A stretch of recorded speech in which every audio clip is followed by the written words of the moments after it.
On passe maintenant à la revue de presse internationale avec vous, Hélène Frade. Bonjour. Bonjour Hélène. On commence cette revue de presse au Brésil où le juge chargé de l'enquête sur le scandale de corruption Petrobras a rendu public hier l'enregistrement d'une conversation téléphonique entre Dilma Rousseff, la présidente, et son nouveau ministre Lula da Silva. Un enregistrement jugé compromettant par les opposants. Dans cette conversation, la présidente brésilienne informe effectivement son prédécesseur qu'elle va lui faire parvenir rapidement son décret de nomination au poste de chef de la maison civile, une sorte de super Premier ministre en charge de la coordination de l'action gouvernementale.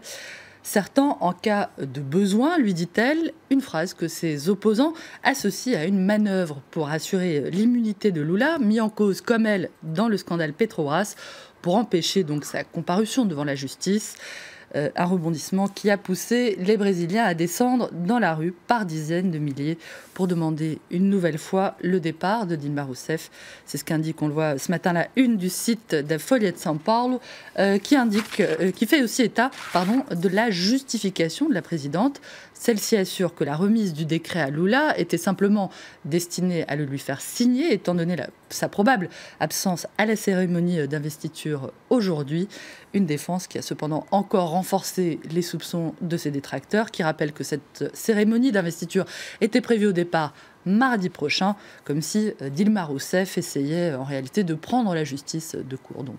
Selon ses opposants, l'affaire est entendue. En tout cas, Dilma Rousseff doit démissionner. C'est ce que demande cette tribune publiée sur le site du journal Veja.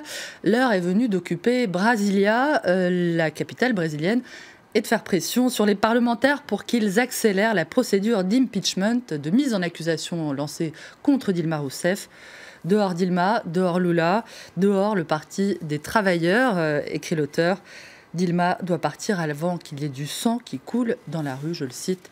Dans le dessin de Faber pour le journal O Globo, la présidente et son prédécesseur sont présentés comme des sortes de doubles jonglant avec l'argent sur fond de Jeux olympiques, de football et de Viruzica, croyez-moi sur parole. Je vous crois. La nomination de Lula, rappelle le quotidien, a suscité beaucoup de réactions, notamment sur les réseaux sociaux, où il a été rappelé cette phrase de Lula en 1988 : « Quand un pauvre vole, il va en prison. Quand un riche vole, il devient ministre », je le cite. Il faut cesser le massacre de la réputation de Lula, demande une lettre des supporters de l'ancien président brésilien, des supporters brésiliens, mais aussi étrangers, américains, argentins ou encore colombiens.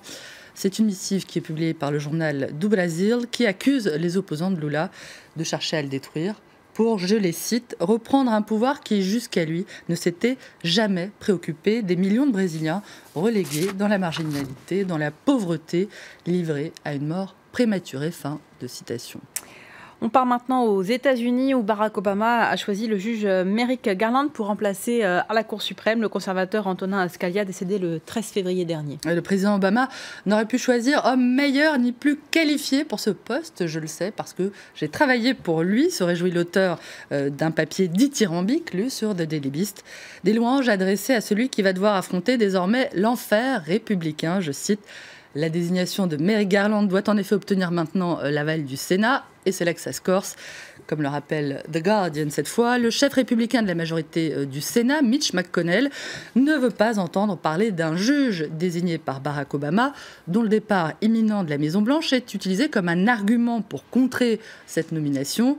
McConnell disant qu'il faut attendre l'élection du prochain président pour procéder à la nomination d'un nouveau juge. Obama, lui, dit qu'il ne doit pas en être ainsi, accusant le dit McDonnell de mettre en danger la démocratie, je le cite, puisque effectivement la vacance à la Cour suprême empêche l'institution de statuer sur plusieurs dossiers importants, notamment la régularisation de milliers de sans-papiers. Ça ne s'annonce effectivement pas de tout repos pour Mr. Garland. Merci beaucoup Hélène pour cette revue de presse. Restez avec nous, on se retrouve juste après la pause pour une nouvelle édition